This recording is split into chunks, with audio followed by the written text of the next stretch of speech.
akaba uriya Seydamani uri kuzamuka umunsi w'Abadage uyu munsi w'Abadage n'umwaka w'Abadage ngabo rero mayo jaune yamaze kuzamuka ariko aracyafite umukinnyi umurinze hariya murabona nimero umukinnyi wa kabiri akaba ari NSN kuko ubu tugize muri kilometero 35 za nyuma aho na mayo jaune noneho ivyo byose akomba kuba ari gukina adashingiye ku ikipe ariko nta muri kureba neza NSN yagarutse kuko abakinnyi babiri umukinnyi nk'uwa 10 mayo jaune ahindukira ashakura ko abakinnyi baba basigaye barahari tuza baje ni bande rero baje aba bakurikiye akaba ari umusore twa Paul Martin ndetse na Finlay Tarling wariya mu gihugu cy'Ubwongereza za London, Manchester, Liverpool ndetse na Newcastle. Byose subihuriza hamwe na Everton ubireba hakurya nayo. Nottingham Forest. Ahandi. Na Southampton. Sunderland. Ngiyo rero peloton irakase. Mayo jaune nguriya.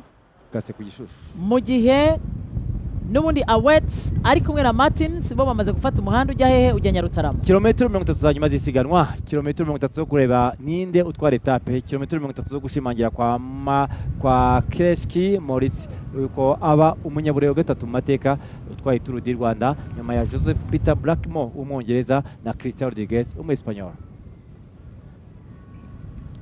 Abasiganwa rero basubiye Nyabugogo mumeze neza Kimisagara ntimwongeye gukora ikosa nta muntu ujya utuka urukundo nta muntu ujya unarutunga urutoki yewe mujye mutunga abandi intoki ariko ngabo baraje Nyarutarama rero aho abasiganwa bagiye kusubira mu kaboko ka Nyarutarama nyuma y'akaboko ka Nyarutarama bagiye kuzenguruka golfe bazamuke Kacyiru bamanuke Kimihurura bazamuke Peyaje bajye Nyabugogo Kimisagara Nyamirambo bagaruke mu mujyi baze batsinde. Nibyo rero kuko turi muri rap ya nyuma igiye gutanga uza kwegukana agace kanyuma ka Tour du Rwanda agace kanyuma gafite intera kilometero 83 kuko ubu ngubu bagomba gukora rap ebyiri barakora rap ebyiri mu gihe zare 3 ubundi kuki rap zavuye kuri 3 zikaba ebyiri harimo abantu ntabwo biteze ko etape ya Karongi Rubavu yameze kuri abantu kandi ntabwo biteze ko ku munsi w'ejo etape ya nyuma etape yasubiza kuri KPS izabimeze kuri ariko ubwo kuki batabe ariko zikurangiza kuzamuka amapave ukazamuka iriya nzira yose ya 100 hari video wabonye amayo jaune ukuri yarameze nayibonye ariko hariya nibwo bafana twishima hanyuma umukinnyi ntabwo business nyine umukinnyi nuko ushaje nari kuzagushyiramo nkareba uri gukina abashaje vuba bati waje kilometero 51 tujye kwinjira mu kilometero cya 60 Aman Awet umunyaritero ukina ikipe ya Istanbul wavukiye Asmara all the way from Asmara wabuhazi arantu wabuzi ntabwo ndagerayo pe baza ngenda haza Eritrea wagezeyo ariko bamugani ntabwo nageze ko ndahaza ndashaka ko wageze ujye kubwira ngo umanuke uzamuke munsi ya farumasi Asmara se bitegera farumasi. Istanbul ni ikipe ifite abakinnyi bane bose yazanye bakomoka mu gihugu cya Eritrea baherekeje umunyaturukiya imazi yayisavamo yavemo ku munsi wa kabiri ntabwo yasoje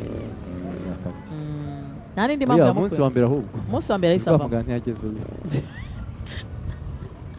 noneho urasanga yo nyiri ikipe Roto isoje ifite abakinnyi bane kuko Claes Edwards yavuyemo ku munsi wa gatandatu Bike Aid bose barahari Senyolo isigaranye batatu kuko Marlang yavuyemo ku munsi wa kane mugenzi we Rodney avamo ku munsi wa gatanu bose ntago basoje Ethiopia isigaranye babiri kuko Adisu yavuyemo ku munsi wa mbere adasoje Adise avamo ku munsi wa gatanu yarengeje ibihe Tesfaye Emmanuel avamo ku munsi wa karindwi ubwo yavuye mejo nawe adasoje ibihe byaramufashe Meister hasigayemo babiri b'abanyarwanda arimo Ngendahayo ndetse na Ruhumuriza kuko Dawit ntago yigeze asoza ku munsi wa mbere Mehali ku munsi wa gatandatu avamo Demey avamo ku munsi wa mbere abasiganwa bageze mu kwa Kanyarutarama reka mbabwire ko peloton barimo barayisiga amasegonda 35 ujya wibaza ikibazo kigira kiti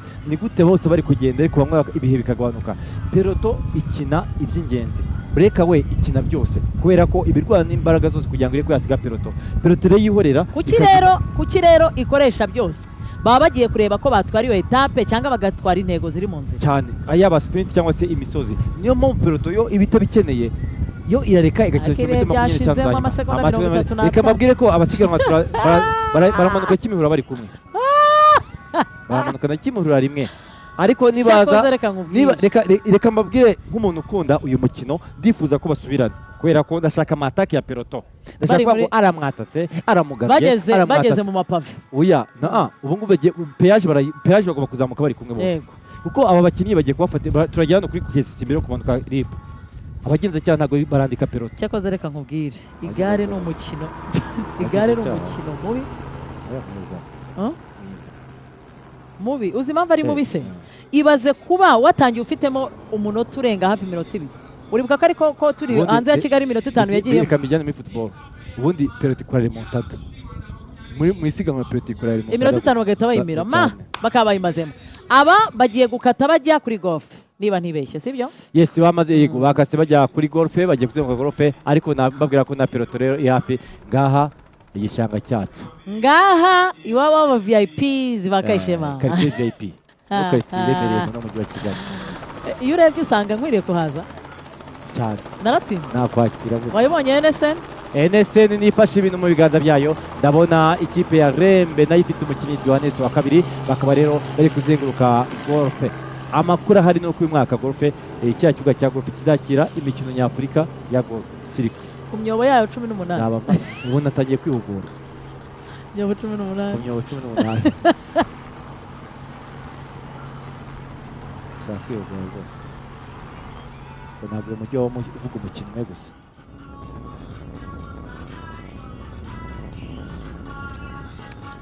abashaka kumenya amakuru y'Abisore Bisore ari muri peloton cyangwa se peloton yamusize kubera ko Bisore nguriya dusa tumubona bakimuvuga dusa tumubona gusa nabyume neza Bisore n'umusprinteri kandi etape no munsi yazamukamo abantu rero hazamuka za Kacyiru ngo oya ariko rero ikibazo cy'abasprinteri bari full ibyo byabo byarangiye kare umunsi tuvuga ko tuvuye muri bonification ku munsi wa gatatu umwaka uciye ntabwo yarangiye Tour du Rwanda yafashe ku modoka baramwirukana uyu mwaka Bisore nasuza Tour du Rwanda na Explore kuko Bisore ni umutambyi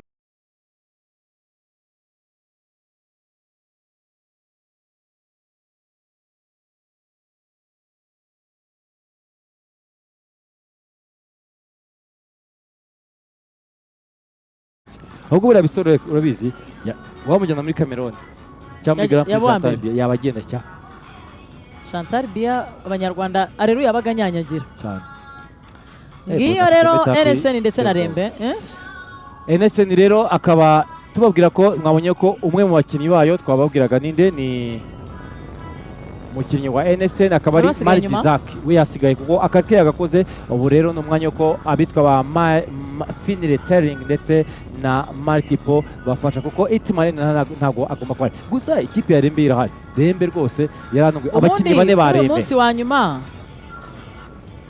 uyu munsi wa nyuma ikintu kigomba kubaho ni ugukorana kwa Rembe ndetse na NSN kuko bamwe bafite umwanya wa mbere abandi bafite umwanya wa kabiri ahindukira areba inyuma arimo arababona kubera ko baje peloton igeze muri kilometero 30 za nyuma ibimeze nk'idubu ryo muri Bibiliya aho ikihuye nacyo cyose yakimira ariko kandi Amane Wete afata inshingano zo kuba agiye kuzamura uyu musore Martins uyu musore Bruno Martins kuko ntabwo azamuka cyane bityo agiye kumuzamura ngiyo yamye 18 aha rero ni Kigali Golf akaba ari hamwe mu ho dufite mu Rwanda n'ubundi hari igice cya sport aha rero akaba hakinirwa umukino wa golf ni ahantu uyu munsi hatari golf gusa ni ahantu umuntu ashobora kujya gukorera proposal nabonye basigaye bafite na piscine ushatse rwose wahajya ukigaragaza ukajya kuhogera ariko kandi ni ikibuga cyubatse kuri hegitari 35 akaba rero ari ikibuga cyubatswe cyangwa se cyatsinzwe n'umugabo uzwi cyane mu bintu bya golf witwa Gary Player na ya myobo yacu 18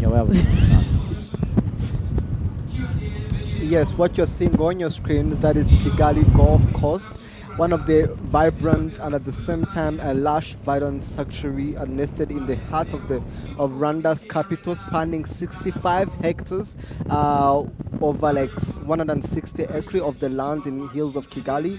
A course has 18 holes and stretches about 6,595 meters. It was redesigned by world-famous golf champion Gary Player, making it an international recognized. A layout takes advantage of Rwanda's famous land of hills landscape, offering a panoramic view and challenging player for golfers. It's like a modern clubhouse and restaurant, tennis courts and healthy club. As Diguga just said, there's so many activities that are done there.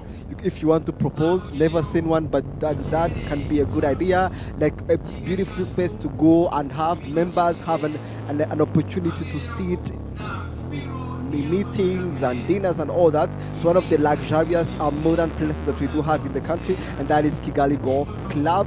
That is, you know, in the center of Kigali, and you can go there and experience the beautiful 18 holes. That is, you can play and have fun and get to know more about golf. ikaze muri kilometero makumyabiri n'eshanu za nyuma zisiganwa, ikaze mu mwanya wo gutsinda, ikaze mu mwanya wo gutwara Tour du Rwanda, ikaze mu mwanya wo gutwara etape ya 8 ya Tour du Rwanda. Reka nkubwire ko ibihe byongereho gatoya kubera ko babiri bari imbere murasiga abakurikiye amasegonda 40. Isiganwa ryaryoshye, abakina nabo mu 18 nabo baryohewe.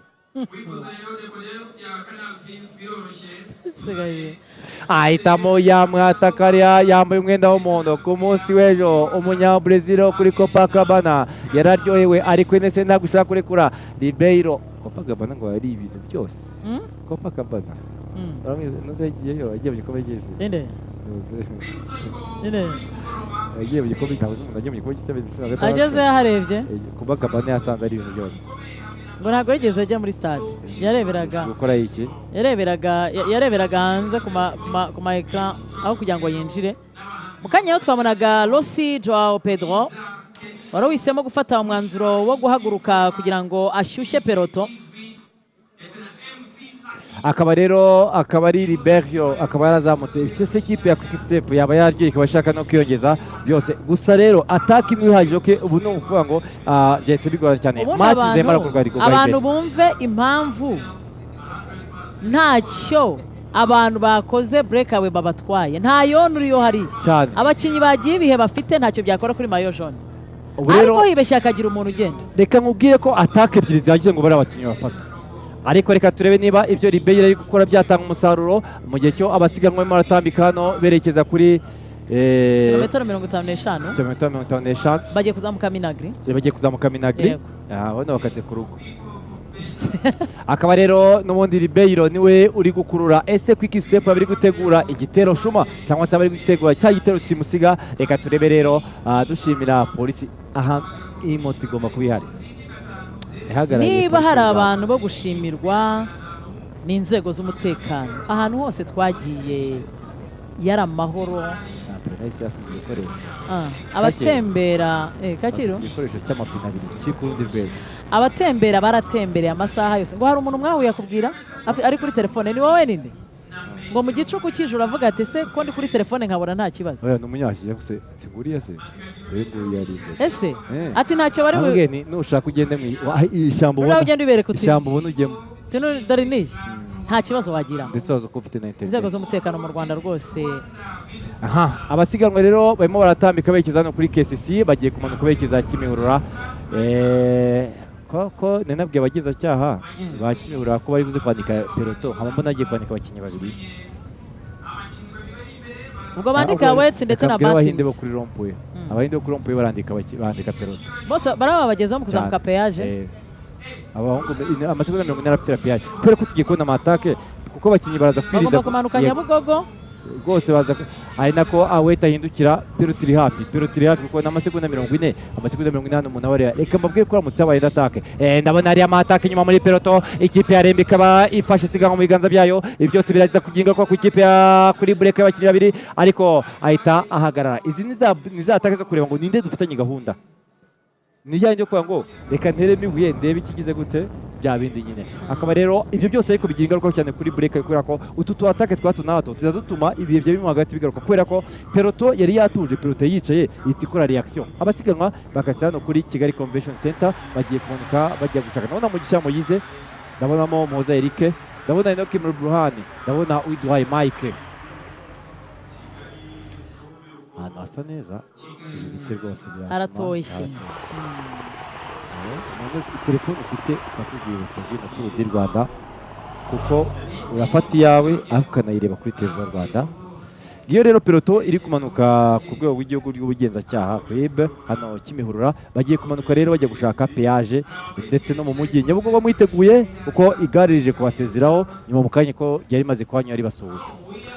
Nibyo rero akaba ari abakinnyi bari muri peloto n'ubundi bagiye gushakisha breakaway yamaze kugenda Martins ndetse na Awets, ariko twabwiye ko ntacyo batwaye habe namba.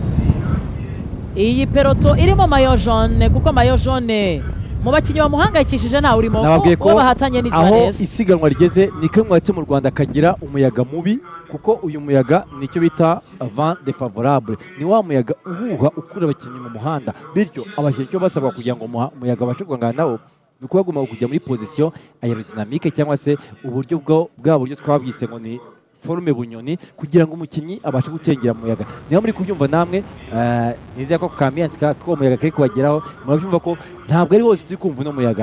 Kugeza ubu ndaza kwitembereza n'amaguru kuko ndashaka kuzamenya uyu muyaga uvahe kuko hari igishanga kirimo hariya kigenda kigakomeza kikagera Nyabugogo.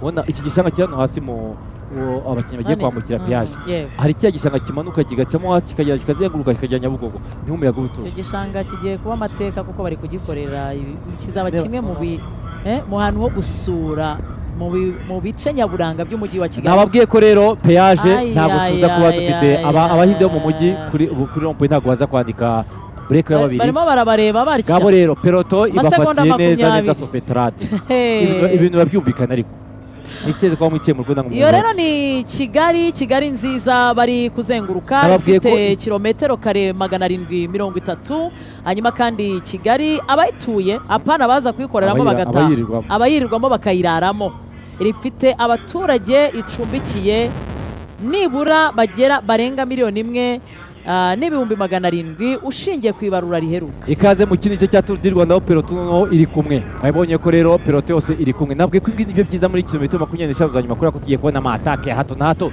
Tugiye kubona abakinnyi barwanira byose. Ubwo ni Nathanael Berihane wo mu ikipe ya Istanbul wambaye jezi Berihane 31 yakinye Tour du Rwanda 2010 arimo arasezera umukino w'amagare. Nguwo umukinnyi ariko abakinnyi ba Eritrea uswa benshi bari i Kigali barimo barasohoka mu mukino bari gusohoka uko umwisi mwaka ushize umunya Ethiopia Tsagabu kuko biragoye ko tuzongera kubona Mirhawi Kudus yagarutse i Kigali. Aha ninde rero kugeza umbabwira ko break twe dufite yasigaye Rokaraiza iravuga ngo noneho ngubu Martins bamufashe, ariko kandi twe dufite n'umuganzi we. Reka mbabwire ko mbere ko attaque ya mbere yabera muri Feruje, attaque zatangiye kuri Feruje uko nabwiye ko ahanga kwatakira ntacyo wabukoze kubera ko ntihazamuka, ntabwo afite pante nini. Batangiye umuhanda uzamuka Kimisagara wabukoze oya uravuga bazamuka ushaka kwataka peyaje ukatakira nga wabukoze amakosa.